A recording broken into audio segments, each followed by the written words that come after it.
Ito ang Lettuce Chika mga masang.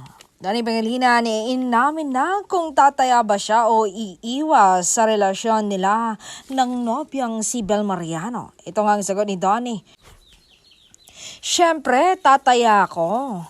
Dahil mahal ko siya. Alam mo yan, minsan darating ka sa punto ng buhay natin na kailangan mo ng pumili. Tataya ka ba o iiwas? Because life is full of uncertainties. Pero minsan, kung ano pa ang mga bagay na hindi sigurado, sila pa yung may pinakamalaking pwedeng ibigay na saya.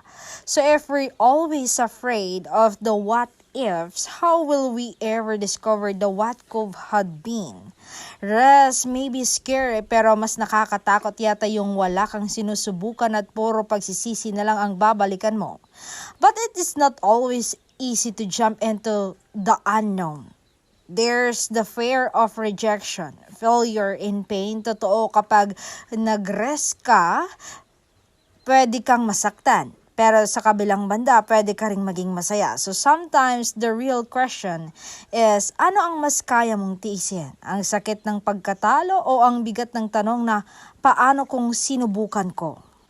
Kasi at the end of the day, both risk and regret are demands a price. But the cost you pay will never be the same. So, take the risk or lose the chance. Syempre, nasa iyo ang sagot. You don't always have to succeed kasi minsan sapat na yung tapang na pinili mong sumubok. Because life is short to always play safe.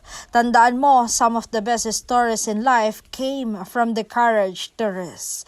And maybe, just maybe, the chance you'll take could be the start of something worth it.